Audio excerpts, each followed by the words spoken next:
Across the vast stretch of Llano Estacado, everything disappeared. Barbed wire fences, tufts of cotton grass, mesquite trees, all buried under a silent, merciless sea of snow. The sky hung low and heavy, gray as lead, as if it wanted to crush everything beneath it. In a small wooden house 3 miles outside Lubbock, Texas, Martha Wilson hunched over to fasten the last storm shutter. The hammer's echo thudded off the thin walls, swallowed quickly by the howling wind outside. She had just let the hammer fall when she heard it. A sound that didn't belong to the storm. Not the wind whistling through the roof beams, not a branch cracking under ice, not the groan of the barn in protest, a cry, faint, high, human. Martha froze. Her breath turned to fog in front of her lips. The sound came again, closer this time, fragile as a heartbeat clinging to life in the fury of the storm. She didn't hesitate. Snatching up her thick winter coat, wrapping a scarf around her neck, she shoved the door open and plunged into the white. The wind clawed at her skin like talons. Snow stung her eyes, burned into her bones. Martha ducked her head, walking on instinct, her boots crunching over hard ice where the familiar path had already vanished into memory. 10 paces into the yard, she stopped. Something jutted up through the snow, half buried, swaddled in a deep red cloth. She dropped to her knees, trembling, and reached out. A baby. Its skin was as cold as stone, its breath faint and shallow. A small cut on its forehead had frozen, the blood darkened. The red cloth around it was stitched with symbols Martha recognized at once. Sacred Comanche markings. Her hands moved before her mind could catch up. She lifted the baby, held it tight against her chest, and turned back toward the house. Outside, the storm raged on. But inside, against her heart, a tiny flicker of life had found warmth. And in that moment, she didn't yet know she had stepped across the line between 2 worlds, onto a path neither people would ever forget. 3 days later, the sky finally relented. The snow had stopped falling the night before, but the ground still sagged under its weight, white and still as though after a great battle. Fences lay broken and buried, trees bowed and splintered, the windmill at the edge of the field listing drunkenly westward. Martha stood on the porch, the baby wrapped snug in a blanket against her chest, his breaths faint but steady, his head tucked into her collar. The fever had raged through him the night before, his forehead burning like fire, the bruises on his little arms darkening. She was nearly spent, having sat through the night with cool cloths and broken lullabies, waiting for a sign he'd pull through. And then, at the pale gray of dawn stretched across the ridge, she heard the sound of hoofbeats. At first it was distant, little more than thunder lost in the clouds, but it grew louder, deeper, deliberate, until the earth itself seemed to hum under their weight. Martha laid the baby back in his makeshift cradle by the stove, tucking the blanket tighter around him, then stepped out onto the porch. On the northern ridge, hundreds of dark figures spilled across the horizon like a black ribbon. Horses moved in silence, warriors mounted straight-backed and still, their weapons glinting coldly in the snowlight. They didn't charge, didn't shout, didn't threaten. They simply sat there, unmoving, like carvings against the leaden sky. At the head of the line, a man in a red cloak dismounted and began walking forward. He was tall, broad-shouldered, his black hair braided into 2 long plaits, and a lightning-shaped scar ran the length of his jaw. Quanah Parker, the last great chief of the Comanche, whose name even white settlers spoke in hushed tones. He walked in steady, deliberate steps, his eyes fixed on the little wooden house, each footfall kicking up a spray of white. Martha didn't look away, didn't retreat. She stood on the porch, her fingers tight around her coat as though clinging to her resolve. Quanah stopped at the bottom of the steps and looked up at her. His eyes were dark, unreadable, but there was something there that wasn't rage. For a moment his shoulders seemed to ease, and then he spoke, his voice low but clear, carried on the icy wind. "You saved my son." He didn't wait for her to answer. He bowed his head. Once, a gesture solemn, almost reverent, like a wordless thanks. Martha's breath clouded between them as she slowly, silently nodded back and replied, barely above a whisper, "I only heard him cry." His gaze lifted, and for just a second, his eyes softened. "You heard my blood cry, and you answered." Nothing more was said. The warriors on the ridge remained still, their horses exhaling great plumes of steam into the morning chill. Martha suddenly realized the horizon had begun to brighten, though the light did nothing to ease the cold. She stayed on that porch, staring down at the man in the red cloak, feeling herself step further across an invisible line, one she'd first crossed when she'd pulled that baby from the snow. And somewhere deep inside, she already knew. Tonight, the door would not stay locked. And when the knocking came again, she would have to decide if it was at her door or from within her own heart. That night, the snow had begun to soften, leaving the ground slick and heavy, but no one slept. Inside Martha's small house, the fire still roared in the stove. The baby lay quietly in his willow cradle, his breaths steadier now, his little hands clutching at the edge of the blanket even in his sleep. Martha sat beside him, her eyes burning from exhaustion, but she couldn't look away. In the glow of the flames, the bruises and cuts on his fragile skin told a story she hadn't yet heard in full. Outside, the wind still sighed against the roof, but it was no longer the wild howl of a storm. This was something else, the sound of waiting, of unseen footsteps, of watchful shadows. And then they came. Hoofbeats, slow, deliberate, measured, echoed from the field beyond. Martha froze. She moved to the small window, lifted the edge of the curtain with her fingertips. 3 riders materialized in the darkness like ghosts rising from the earth. They did not gallop, did not carry torches, did not shout. Just 3 figures atop their horses, draped in thick buffalo hides, their faces painted black under the silver-gray moonlight. They didn't come to the door. They didn't knock. The lead rider dismounted, stepped into the snow, and stopped by the chicken coop. He crouched, his hand brushing through the snow slowly, reading something there that Martha couldn't see. Her breath caught in her throat. They know. The man raised his head then, turned deliberately to look straight at her window, and he bowed his head.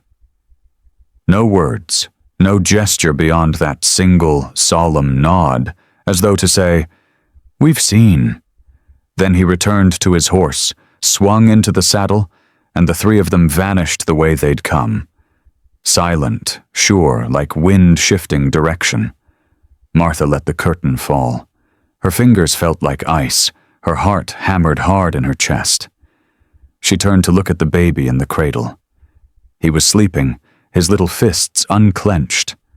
Martha leaned down, stroked his cheek, and murmured, perhaps to him, perhaps to herself, "They know you're here, but they haven't taken you yet." That night, Martha did not sleep. She lifted the baby into a padded basket, lined it with blankets, and set it close to the stove where the warmth would reach him.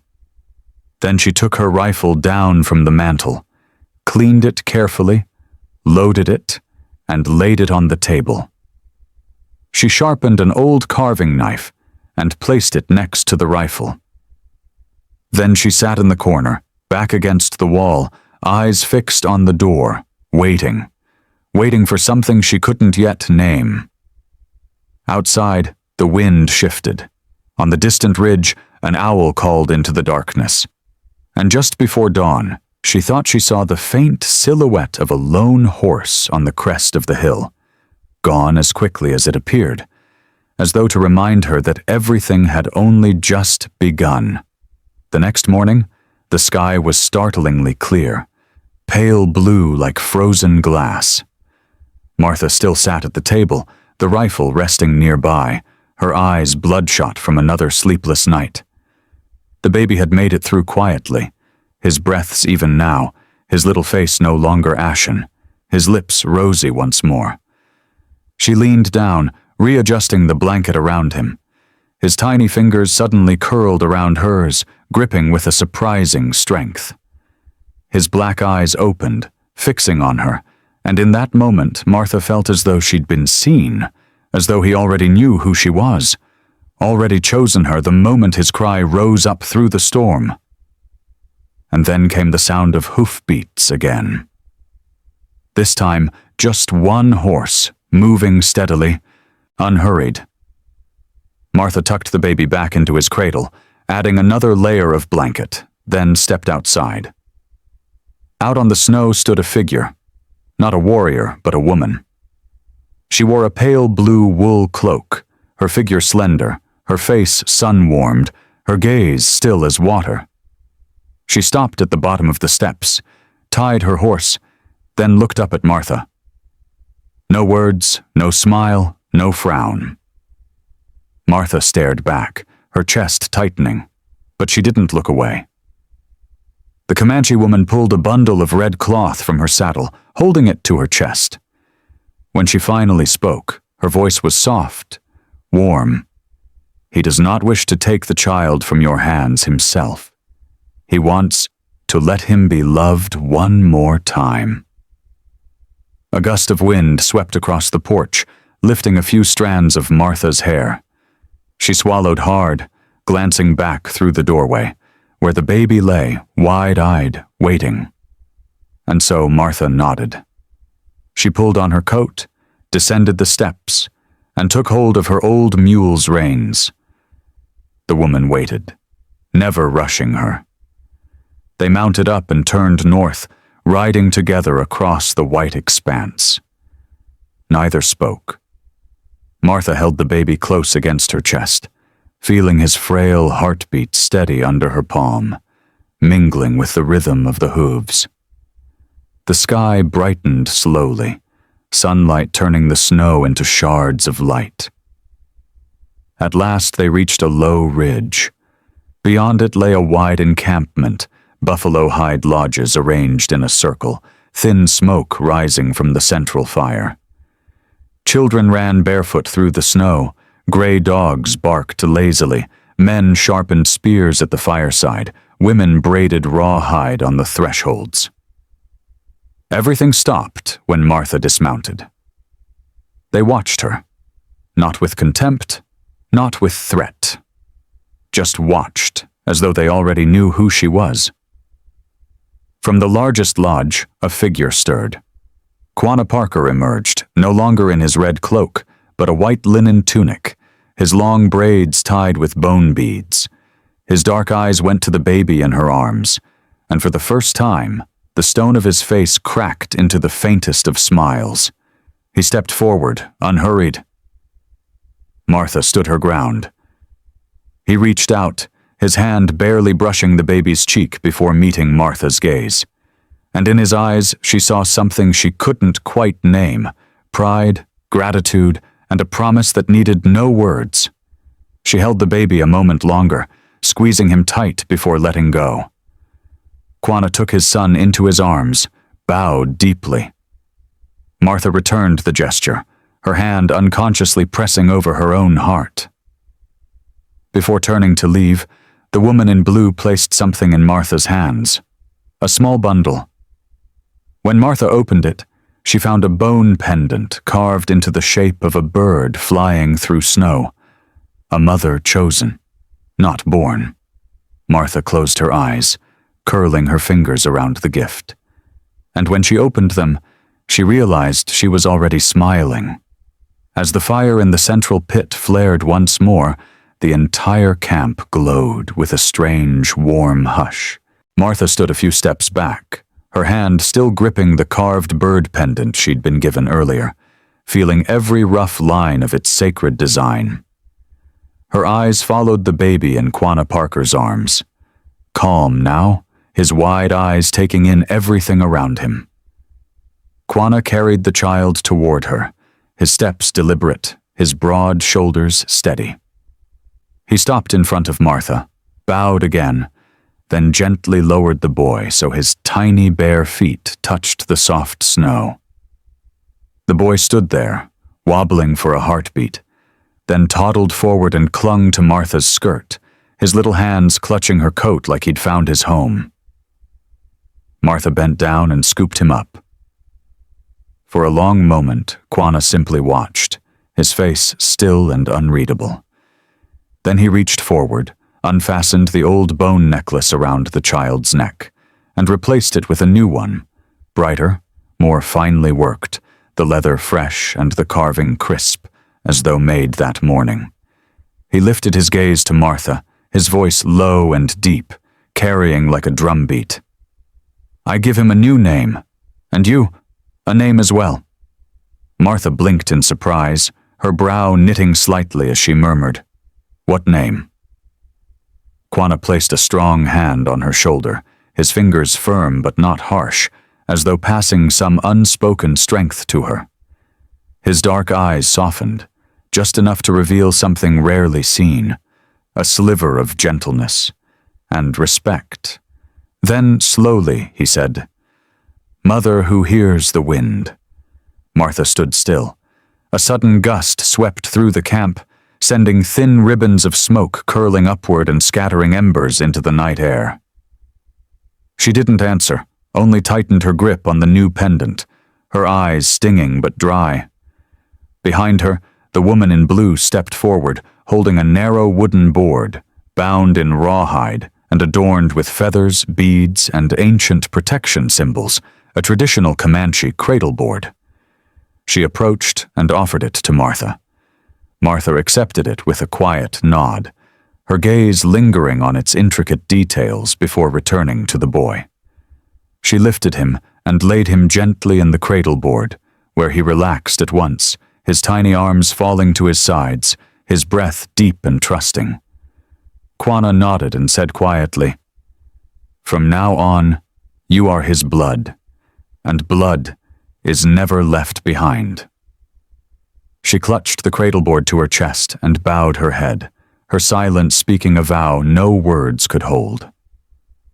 That night, as Martha left the camp, the fire still crackled behind her, and the low beat of a hide drum rose faintly into the darkness, steady as the heartbeat of the earth. She held the cradleboard close, feeling something warm and ancient settling in her chest, as though that new name didn't just belong to her, but to something far larger than herself. The weeks that followed passed quietly. The sky gradually cleared, the snow melting slowly to reveal patches of muddy brown earth. The first wild grasses poked up along the broken fence line, and meadowlarks began to sing from the fence posts again. Martha lived more silently than ever. She rose early, lit the fire, brewed coffee, checked the hens, and finally placed her hand on the empty cradle by the stove. The little cradle, faintly smelling of wool, ash, and milk, had become a wordless altar where she left her memories each morning. Sometimes, before stepping outside, her gaze lingered on the bird-shaped pendant hanging over the mantel. One morning, as she carried a basket of eggs to the yard, she froze. On the porch, there were hoof prints, more than one. No one knocked, no one called out, only hoof prints pressed deep into the mud, and, beneath the window, a tiny moccasin, carefully placed, stitched in white and gold. Inside, tucked into the toe of the little shoe, was a strip of leather. On it, a clumsy but clear message, scratched in English. "He speaks your name." Martha held the strip in her fingers, standing there for a long time. She didn't smile. She didn't cry. but her chest swelled with something silent and strong, like a great wind she didn't yet know how to name. From then on, every Sunday she baked 2 loaves of cornbread, one for her table, one she carried to the flat stone by the creek. And every Monday morning, that loaf was gone. Then one spring night, as the last drops of rain pattered on the roof, she heard hoofbeats again. Not hurried, not loud, gentle, like a promise coming home. 3 figures stopped at the edge of the yard. Once again, the woman in blue dismounted. She carried a small bundle. Martha opened the door before the knock came. They looked at each other in the darkness, a silence stretching between them like a prayer waiting to be spoken. Then the woman said, "He was sick. Fever from the wound. We thought we would lose him." Martha's heart turned, but the woman's voice stayed steady. "He called for you." Martha's hands trembled. "Called?" The woman nodded, her eyes steady. "He cried when we took off the red shawl you wrapped him in. He smelled you. His father said, 'A child should never have to choose between one love and another.'" Then she stepped forward, carefully placing the bundle into Martha's arms. It was him, the boy, wrapped in the same red shawl. His eyes opened, his mouth curved into a soft smile, not crying, not fussing, just smiling, his little fingers gripping her coat as though he'd finally found peace. Martha sank to her knees, clutching him close, her voice breaking into a whisper. "You've come home." That night, the fire in the stove burned warmer than it ever had. Out beyond the fields, just a few hundred yards from her porch, a small cluster of Comanche tents rose quietly in the dark. No secrecy, no threat, just a few shelters, a fire, the soft laughter of children carried on the wind. Martha knew then. They hadn't come to take him away. They had come to stay. If only for a little while. The months that followed passed quietly, but Martha was no longer alone. The small Comanche camp continued to return to the creek, pitching their tents just beyond her yard, a quiet sign that they were still watching. Sometimes, at dawn, she would find a fresh red ribbon tied to a willow branch, or a tiny moccasin neatly placed on the flat stone. But then one day, word from town reached her. A Comanche band had been seen moving deep into the south, toward Hollow, the sacred ground between 2 limestone cliffs on the plateau. That hollow was where, on the night of the storm, the baby's cry had first found her. The next morning, Martha packed a few dry biscuits, filled her water gourd, slipped a knife and the folded red shawl into her coat pocket. She told no one, left no note. The trail to the hollow wound through scrub and rock, narrowing into steep, dusty climbs between pale stone outcroppings. When she reached the ridge, the air smelled of sage and sun-warmed earth. And then she saw it. A large camp, buffalo hide lodges painted with wolves, crescent moons, and winding rivers. Thin cooking smoke drifted skyward. Children played barefoot. Dogs barked lazily. And everyone stopped to watch her as she descended the slope, her skirt brushing the dust, her eyes fixed on the heart of the camp. From the largest lodge, Quanah Parker emerged. He wore no red cloak now, only a white tunic, his hair neatly braided with small bone beads. In his arms was the boy, older now, healthy, his cheeks full, his black eyes sparkling as they locked on her the moment he saw her. The boy lunged forward, his little arms flapping like wings, reaching for her. The whole camp fell silent, not in awe, not in judgment, but as if they all already knew this was how it was meant to be.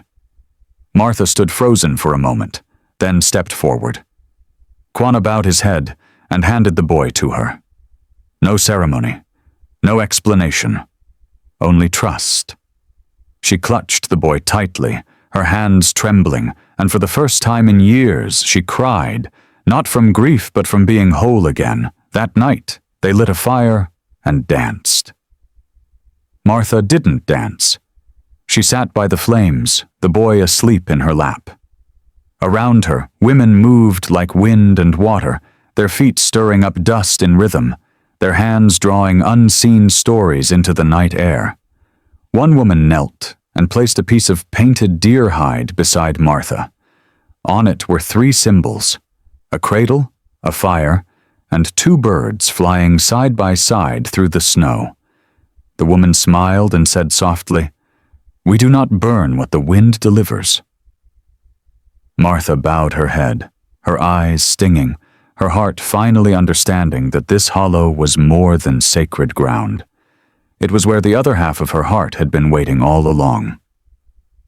The next morning, as sunlight filtered through the cliffs of the hollow, Martha woke with the boy still cradled in her arms. She rose slowly, smoothing the blanket around him, then stepped outside the lodge. The light bathed the buffalo hide, tense in gold, cooking smoke, mingling with the scent of sage and warm dust. The camp was already breaking down, women coiling ropes, children tying their shoes, men packing spears and banking the fires into quiet embers. Quanah stood a short distance away, holding the boy, his hand gently combing through the child's hair. The boy turned his head toward Martha, his black eyes bright. When she came closer, his little hand reached for her, his lips shaping the softest syllable. "Ma." Her heart tightened, but this time it didn't hurt. It was only full.